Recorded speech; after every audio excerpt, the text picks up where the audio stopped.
The city of Jamestown is a pleasant agricultural trade center, and Dr. Carlsen likes to tell people about the city and the school. Well, Jamestown is a good community for our youngsters. The people are friendly and they're accommodating. The students can get downtown easily. We're just a few blocks from the downtown section, and there are curb cuts so they can go up and down easily with their wheelchairs. We have a population of about 16,000, and we have Jamestown College and the State Hospital, which brings in a lot of professional people. The service clubs see to it that our students get to a lot of entertainment in town.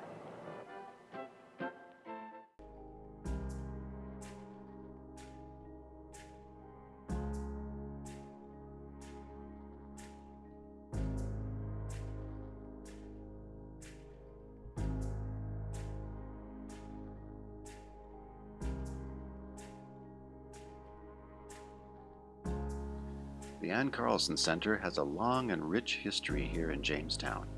We remain proud of our roots here. About 10 years ago, the center felt called to do more. We began to grow, to offer our services in other communities across the state. Our mission to make the world a more inclusive place, where independence is a gift to all, now serves over 4,000 individuals each year in 8 cities. From in-home services to early intervention, from employment services, therapy, mental health and autism services, to adult living facilities. We are proud to impact and serve those with disability or delay from birth to adulthood. Always closer than you think, doing more than you know. Nurturing abilities, changing lives. Hi, I'm Tim Eissinger, CEO of the Ann Carlsen Center. Thank you for joining us today, and thank you for believing in the mission and the work of the Ann Carlsen Center, the individuals and families we serve in the great community of Jamestown, and for the services that we provide across this great state. Our campaign is a very exciting time for us. We're very happy to share our dreams and vision, but we'd also like to take a moment to share why we believe this is so important. Quite frankly, the why is very simple, and it hasn't changed much in the nearly 80 years of our history. I'd like you to hear it from some very important people, and in the words of our namesake, Dr. Ann Carlsen herself. We want to give our students the best possible education to help them develop their abilities, and then therapy to help them overcome their physical disabilities. I'd like to see them develop inner resources of enjoyment so that they can appreciate art, music, and literature. And eventually, we hope that they will be able to be participating active members of their own community when they return home. Ideally, we hope that they'll be self-supporting, and many of them can be, but perhaps not all. These youngsters don't want pity.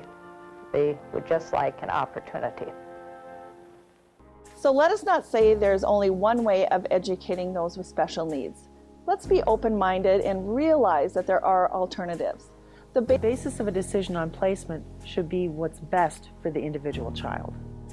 They need a well-rounded education coordinated with a strong rehabilitation program. We don't want to be shielded from ordinary inconveniences of life. We'd rather stand in line like everyone else than be pushed ahead of the rest.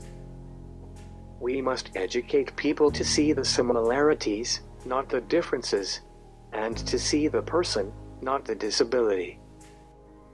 We know people with disabilities have something to contribute to society. We want to open a world where all individuals can live together.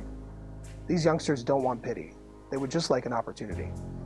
We want to be treated as people, not as objects of pity and curiosity. But as people with a physical difference, that does not lessen our worth as individuals. We only wish to be thought of as persons, persons of worth. They should not be devalued because of physical impairment. This is most important for everyone to know.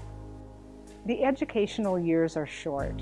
It's during that short period of time that the abilities of those with disabilities need to be developed to the highest point possible, and that their disabilities be overcome to the greatest extent possible. The Ann Carlsen Center was built on love and operate on faith. It provides children with empowerment. Empowerment is going from dependent to independent. So please join us all, because the time has come to further Dr. Ann's vision for a pathway for the future.